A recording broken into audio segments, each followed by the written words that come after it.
Hello दोस्तों, तिरहुत संवाद live में आप सभी का हार्दिक स्वागत है। आज हम लोग बीपीएससी टीआरई 3 और बीपीएससी प्रधान शिक्षक से सामाजिक विज्ञान विषय से 40 प्रश्नों का सेट लेकर उपस्थित हूँ, जो परीक्षा की दृष्टि से अत्यंत ही महत्वपूर्ण है। तो चलिए प्रारंभ करते हैं। वीडियो 71 नंबर से लिए हैं। हड़प्पा स्थित है। हड़प्पा दोस्तों, हड़प्पा स्थित है नंबर बी, रावी नदी पर। हड़प्पा स्थित है रावी नदी, नंबर बी राइट आंसर हो जाएगा। चलिए अगला सवाल। नर्तकी की कांस्य मूर्ति का प्राप्ति स्थल है। तो नर्तकी की कांस्य मूर्ति जो है मोहनजोदड़ो से प्राप्त हुई थी। कहाँ से हुई थी? मोहनजोदड़ो। मोहनजोदड़ो मतलब होता है मृतकों का टीला। चलिए अगला सवाल। 73वां सवाल। उच्च न्यायालय के मुख्य न्यायाधीश की नियुक्ति कौन करता है? तो इसकी नियुक्ति जो है राष्ट्रपति करते हैं। कौन करते हैं दोस्तों? राष्ट्रपति करते हैं। चलिए अगला सवाल। 74वां नंबर सवाल। 74 नंबर सवाल है, भारत में सबसे अधिक किस प्रकार की मिट्टी पाई जाती है? तो भारत में दोस्तों सब किस प्रकार की मिट्टी पाई जाती है? तो एलोविलियल मिट्टी पाई जाती है। कौन सी मिट्टी पाई जाती है? एलोविलियल मिट्टी पाई जाती है। सी हो जाएगा राइट आंसर। चलिए अगला सवाल। नाबार्ड डैश का नाम है। नाबार्ड किसका नाम है दोस्तों? तो 75 का सी हो जाएगा। कृषि सहायता के लिए विशेषित बैंक है। नंबर सी जो है ये ऐसा बैंक है जो कृषि के लिए ऋण प्रदान करती है, नाबार्ड।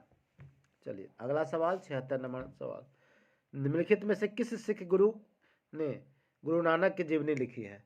तो गुरु नानक की जीवनी दोस्तों लिखी है गुरु अंगद देव ने। गुरु अंगद देव ने। राइट आंसर क्या हो जाएगा हमारा? नंबर ए हो जाएगा। चलिए अगला सवाल। 77 सवाल। 77 नंबर सवाल क्या है? भारत में उच्च न्यायालयों की कुल संख्या है। भारत में उच्च न्यायालयों की संख्या कुल है 25 है। कितनी है दोस्तों? 25 है। उच्च न्यायालय की संख्या, हाईकोर्ट की संख्या कितनी है? 25 है। नंबर बी हो जाएगा राइट आंसर। चलिए अगला सवाल। 78 नंबर सवाल। 78 नंबर सवाल है, निम्नांकित में मौद्रिक नीति का अप्रत्यक्ष उपकरण है। क्या है दोस्तों? तो 78 का क्या हो जाएगा? डी हो जाएगा। वैधानिक तरलता अनुपात हो जाएगा। 78 का क्या हो जाएगा? डी हो जाएगा। चलिए अगला सवाल। 79 नंबर सवाल। 79 नंबर सवाल है, पहला परमाणु बम गिराया गया था। कहाँ गिराया था दोस्तों? तो पहला जो गिराया गया था वो हिरोशिमा पर गिराया गया था। दूसरा कहाँ गिराया गया था? नागासाकी पर। पहला हिरोशिमा पर, दूसरा नागासाकी पर गिराया गया था। ये दोनों जो है वो जापान का ही शहर है कि नहीं? और किसने गिराया था? यूएसए ने गिराया था। किसने? United states of America, America ने गिराया था द्वितीय विश्व युद्ध के समय में 1945 में। इसको याद रखेंगे। चलिए अगला सवाल। 80 नंबर सवाल। 80 नंबर सवाल है, भारत गणतंत्र बना था। भारत गणतंत्र बना था, कब बना था दोस्तों? यानी संविधान कब लागू हुआ था? 1950 ईस्वी में, तभी ना गणतंत्र बना था। और स्वतंत्र कब हुआ था? स्वतंत्रता कब मिली थी? तो 1947 में। कब मिली थी? 1947, 15 अगस्त 1947, है ना। और गणतंत्र कब बना था? 26 जनवरी 1950 को। ठीक है। चलिए अगला सवाल देखते हैं। 81वां नंबर सवाल है, भारत छोड़ो आंदोलन का संगठन किस वर्ष किया गया था? यानी भारत छोड़ो आंदोलन कब हुआ था? तो ये 1942 ईस्वी में हुआ था। कब हुआ था? 1942 ईस्वी में हुआ था। चलिए 82 नंबर सवाल है, स्थानों को जोड़ने वाली समवर्षा योग रेखाओं का नाम क्या है? नाम है दोस्तों 82 का सी, समवर्षा रेखा है। समवर्षा रेखा है। नंबर सी राइट आंसर हो जाएगा। चलिए 83 नंबर सवाल है। चलिए थोड़ा बड़ा कर देता हूँ। 83 नंबर सवाल है, विक्टोरिया प्रपात निम्नलिखित में से किस नदी पर है? तो 83 का क्या हो जाएगा दोस्तों? 83 का सी हो जाएगा, जाम्बेजी नदी पर है। विक्टोरिया प्रपात कहाँ पे है? जाम्बेजी नदी पर। नंबर सी हो जाएगा राइट आंसर। चलिए और 84वां नंबर सवाल है, मेगास्थनीज भारत आया था कब, कहाँ, किसके शासन काल में आया था? तो चंद्रगुप्त मौर्य के शासन में के काल में आया था। यूनानी यात्री था ये। चलिए सेल्यूकस ने भेजा था इसे। चलिए 85 नंबर सवाल है, सूर्य तारों के जिस परिवार से संबंधित है उसे जाना जाता है। तो क्या हो जाएगा? 85 का सी हो जाएगा, सुपर नोवा हो जाएगा। चलिए सी हो जाएगा। 86 नंबर सवाल है, अजंता की गुफाएं स्थित है। अजंता की गुफाएं कहाँ पर स्थित है? महाराष्ट्र में। कहाँ पर स्थित है? महाराष्ट्र में स्थित है। चलिए ये हो जाएगा। 87 नंबर सवाल। 87 नंबर सवाल है, वर्धमान महावीर का जन्म स्थान है। वर्धमान महावीर का जन्म स्थान कहाँ है? कुंडग्राम। कुंडग्राम कहाँ पर है? वैशाली में है। वैशाली कहाँ पर है? बिहार में है। चलिए कुंडग्राम जो है वो वैशाली बिहार में है।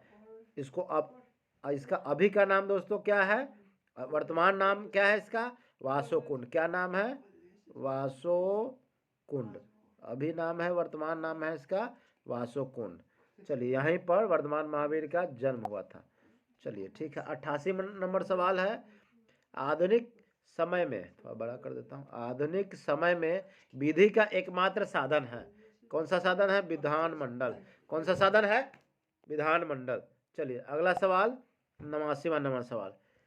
89वां नंबर सवाल है, दक्षिण भारत की सर्वाधिक प्राचीन एवं समृद्ध भाषा है। चलिए 89 नंबर सवाल है, दक्षिण भारत की सर्वाधिक प्राचीन एवं समृद्ध भाषा है। तो कौन सी भाषा है? दक्षिण भारत की तमिल है। सबसे प्राचीन एवं समृद्ध भाषा कौन सी है? तमिल है। चलिए ये तमिलनाडु में के क्षेत्र, तमिलनाडु में ही बोली जाती है ये तमिल। ठीक है। चलिए 90 नंबर सवाल है, निम्नलिखित में से किस राज्य की सीमा चीन से जुड़ी हुई है? तो 90 का दोस्तों हो जाएगा डी हो जाएगा, अरुणाचल प्रदेश। अरुणाचल प्रदेश की सीमा जो है वो चाइना बॉर्डर से क्रॉस करती है, मिलती है। चलिए अगला सवाल 91 नंबर सवाल। 91 नंबर सवाल है, मैनग्रोव किसे कहा जाता है? 91 का क्या हो जाएगा? सी हो जाएगा। लवण कक्ष के एक प्राकृतिक वन को मैनग्रोव कहा जाता है। नंबर सी हो जाएगा 91 का। चलिए अगला सवाल 92 नंबर सवाल। 92 नंबर सवाल क्या है? एशिया की सबसे लंबी नदी कौन सी है? 92 नंबर सवाल है, एशिया की सबसे लंबी नदी कौन सी है? तो 92 क्या कहा जाए? यांग टीसी क्यांग। क्या हो जाएगा? यांग टीसी क्यांग हो जाएगा। नंबर बी हो जाएगा। ये चाइना में बहती है। कहाँ पर है? ये चाइना में। चलिए 93 नंबर सवाल है, निम्नलिखित में से भारत का राष्ट्रपति किसकी नियुक्ति नहीं करता है? किसकी नियुक्ति नहीं करता है? तो 93 का कौन सा हो जाएगा दोस्तों?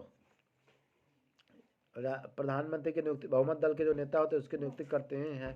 राज्यपाल की भी नियुक्ति होती है, मुख्य निर्वाचन आयुक्त की भी नियुक्ति राष्ट्रपति करते हैं। ये उपराष्ट्रपति की जो है वो नियुक्ति नहीं होती, इसका अलग प्रक्रिया है। चलिए अगला सवाल है 94 नंबर सवाल, वेदों की संख्या है कौन? 4। कितनी है?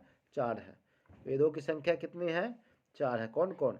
ऋग्वेद, अथर्ववेद, यजुर्वेद और 4 वेद है।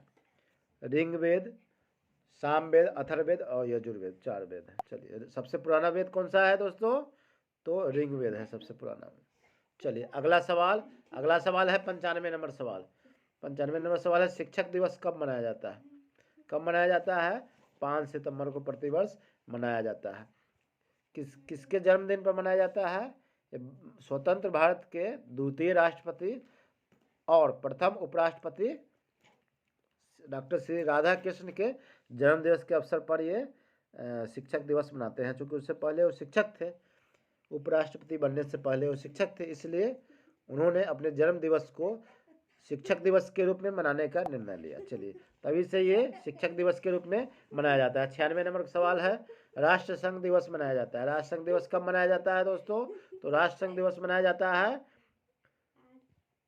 96 का हो जाएगा डी हो जाएगा 24 अक्टूबर। 24 अक्टूबर को राष्ट्र संघ दिवस मनाया जाता है। 1945 को ये बना था। ये 1945 को ये बना था। ठीक है। चलिए द्वितीय विश्व युद्ध के बाद। 97 नंबर सवाल है, ट्राई, TRAI, ट्राई का विस्तार रूप क्या है? ट्राई का विस्तार रूप क्या है दोस्तों? तो telecom regulatory authority of India. Number A हो जाएगा। इसका राइट आंसर क्या हो जाएगा? ट्राई का नंबर ए हो जाएगा। Telecom regulatory authority of India हो जाएगा।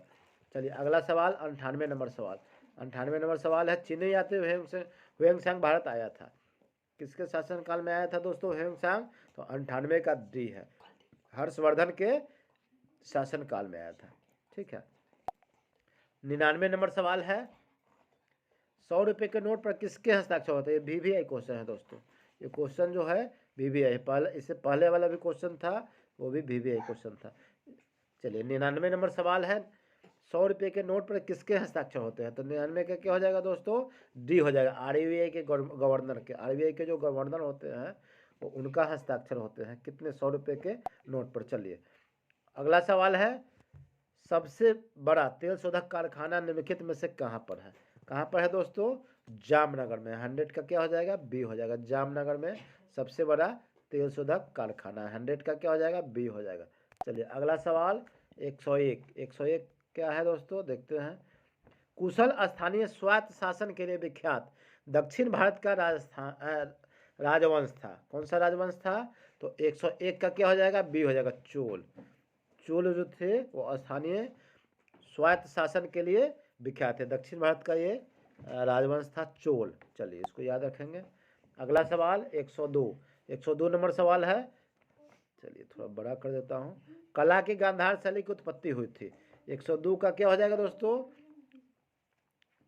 102 का होगा कला की गांधार शैली का कहाँ होगा? कनिष्क के राज्यकाल में हुई थी। कनिष्क कुषाण वंश के थे कनिष्क, उनके राज्यकाल में ये हुई थी। चलिए अगला सवाल 103 नंबर सवाल। टाइगर वुड्स किस खेल से संबंधित है? टाइगर वुड्स जो है वो काफ़ी लोकप्रिय खिलाड़ी हैं, नामी गिरामी खिलाड़ी है। किस खेल के हैं? तो ये गोल्फ के खिलाड़ी हैं। किस खेल के खिलाड़ी हैं? गोल्फ के खिलाड़ी हैं। 103 का क्या हो जाएगा? सी हो जाएगा। चलिए अगला सवाल 104 नंबर सवाल। 104 नंबर सवाल है, अपनी राजधानी को दिल्ली से दौलताबाद कौन ले गया था? तो 104 का क्या हो जाएगा? बी हो जाएगा। मोहम्मद तुगलक। मोहम्मद तुगलक। मोहम्मद तुगलक जो था वो अपनी राजधानी को दिल्ली से दौलताबाद ले गया था। चलिए 105 अब देखते हैं। 105 क्या है? नर्मदा नदी का उद्गम स्थल है। नर्मदा नदी मतलब कहाँ उद्गम स्थल कहाँ है उसका? तो 105 का क्या हो जाएगा? ए हो जाएगा। अमरकंटक। अमरकंटक से नर्मदा नदी निकलती है। चलिए अगला सवाल 106 नंबर सवाल है। भारत में औद्योगिक वित्त का कौन सा इनमें से स्रोत नहीं है? तो 106 का क्या हो जाएगा? डी हो जाएगा। यूनिट ट्रस्ट ऑफ इंडिया, है ना। चलिए अगला सवाल 107 नंबर सवाल। 107 नंबर सवाल है, दलदली एवं भूमध्य रेखीय उष्ण आर्द्रता वाली वनस्पति को किस वर्ग में रखा जाता है? तो 107 का हो जाएगा दोस्तों, डी हो जाएगा। लिथोफाइट।